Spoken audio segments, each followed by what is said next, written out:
Well, thanks for staying with us. This is Firecrackers, and of course, we're live from our studios here in Lagos, Nigeria. Let's take a look at Nigeria's kidnapping and national security in the country. As well, we have seen a surge in increase in killings and kidnappings in many parts of the country. Joining me tonight to shed light on this is the chairman of the Christian Association of Nigeria, Kaduna State Chapter. He's also the country director, Global Peace Foundation in Nigeria, Reverend Dr. John Joseph Hayapi joins us live from Kaduna State. We also have joining us on the program my brother and friend, an independent journalist, live for us from Dublin, Ireland, Joseph Oko. Gentlemen, thank you so much for coming through on the program tonight. Let's begin in Kaduna State, Reverend John Joseph.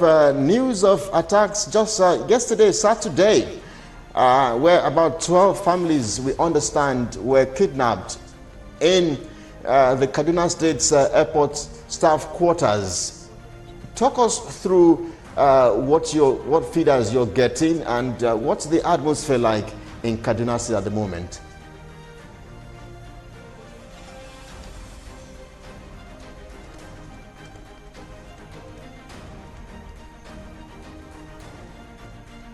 Came to us as a shock and also a confirmation that up to now we have not overcome evil, but evil is still having a field day. Those who are familiar with the Kaduna airport will remember that sometimes last year or a few years ago, these kidnappers were having a good time and a field day on the airport road. The fact is that most of the aircrafts that used to fly to Kaduna have to resort to fly in the morning. They used to come in the evening, and when they drop their passengers, the passengers will be kidnapped on their way home. So the aircraft now started flying. I think one of the aircraft is Air Peace and Asman. They used to come from Lagos to Kaduna every morning. But even with that, people are still having attacks. Now the attack has gone to the resident of those working there. So the passengers are not safe. The staffs that are living in that place and are working for us are not safe. It just further tells you that a lot of things are going on. The truth is that the rate of insecurity in Kaduna State and in northwest Nigeria has reached an alarming stage. Last week, the president told us that the kidnapped of the Zamfara school children was going to be the last one. Unfortunately, in less than 2 or 5 hours after those children were released, about 60 people were also kidnapped. And it continues. And today we have another story. And every day we will have another story. The president and his shut down Nigerians to suffer. But the truth is that Nigerians are suffering. Nigerians are in pains. That is why people like us are appealing and are calling. We are not in any way against any leader. We are not in any way attacking any leader. We are only simply pleading. And then Nigerians are not secure. And a country where citizens are not secure, they cannot think well, they cannot plan well, they cannot live well. If there's anything that these leaders need to do, let them do it. Is there a need for a new tactics? Please let them come up with a new tactics. The strategies of the past is not working. The rhetoric that we hear every day from those in power and those who are supposed to secure us, we no longer want to hear stories. We want to see action. People are also living in fear. People are actually no longer free to think, no longer free to plan. So this is the kind of situation we are in now, Kelly. And sadly, we keep talking and seems there's nothing tangible that is coming out of it. Dr. Joseph, Reverend Dr. Joseph, has it gotten to a point where you think that we need to declare a state of emergency in some of those states in the northeast and northwest? Because I spoke to a chieftain of the All Progressive Congress last night on a flagship news bulletin, and his suggestions were that it has gotten to that point where we need to declare a state of emergency. And then he also blamed the state of insecurity on the table of the governors of those states. What are your views on this? Well, you see, the issue of state of emergency is the word has always been politicized. When you call for a state of emergency, the first thing the governor and all those who are working around him will feel that their power will be taken away from them.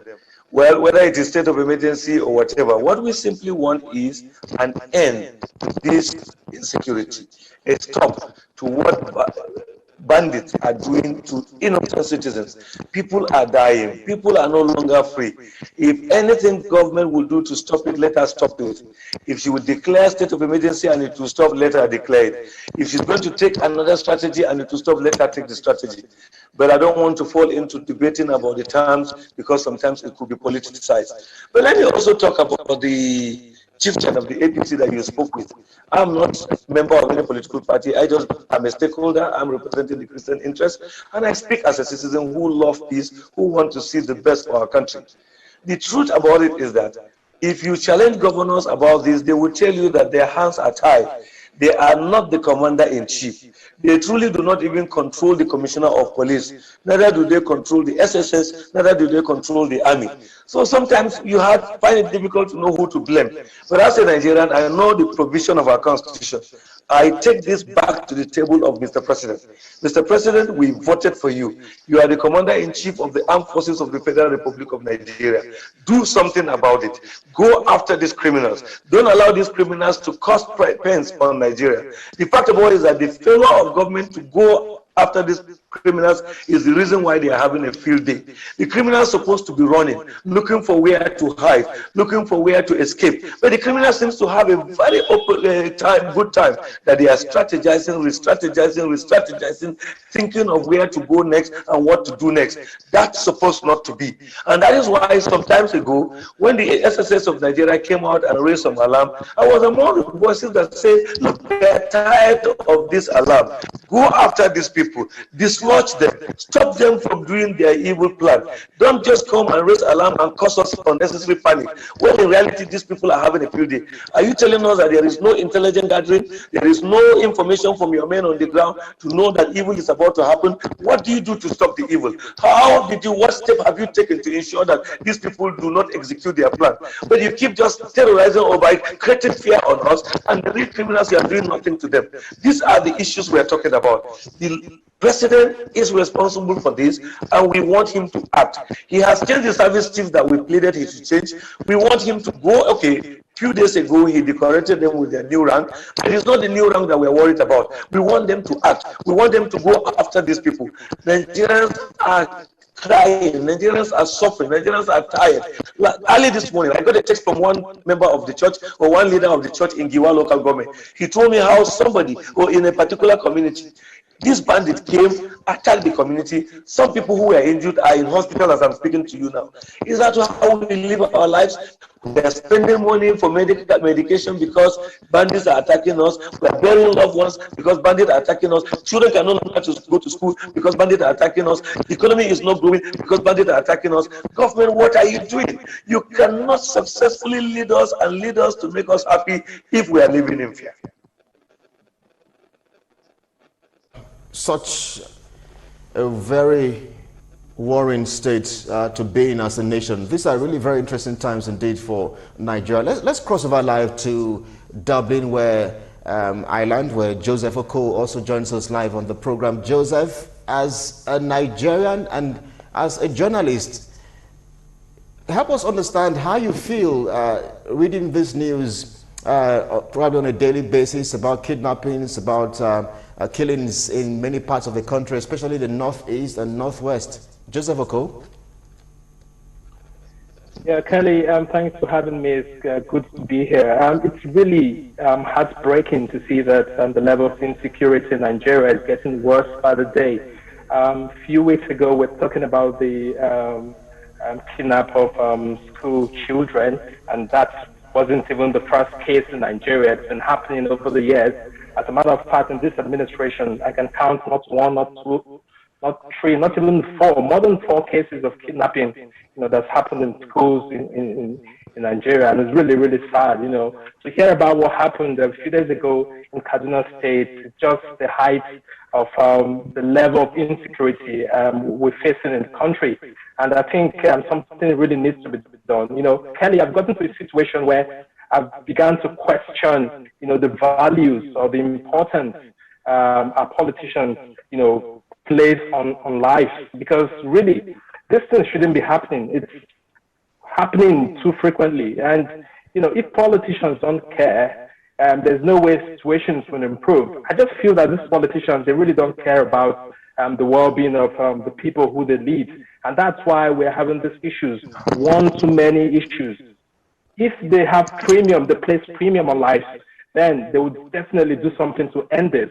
I mean, you can't be talking about kidnapping few weeks after, or killings, or abduction, few weeks after a massive abduction happened a few weeks ago in December. It's really, really worrying, and I feel that the presidency and our leaders generally, they've kind of lost their bearing.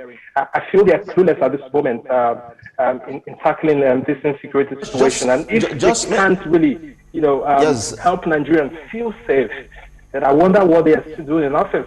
They're just concerned about themselves, really, because all right, Joseph, because we are pressed for time, Joseph. Just a moment, because we are pressed for time, I would like you to, I would like to get your perspective and reaction to the argument whether or not we should hold the president responsible or the governors responsible, and of course whether or not we should declare a state of emergency in that particular region. Maybe in 30 seconds or less, please, if you may. Absolutely, everyone should be held responsible. The president, for example, is the chief security officer. It's just like the governors themselves. So everyone should be held responsible.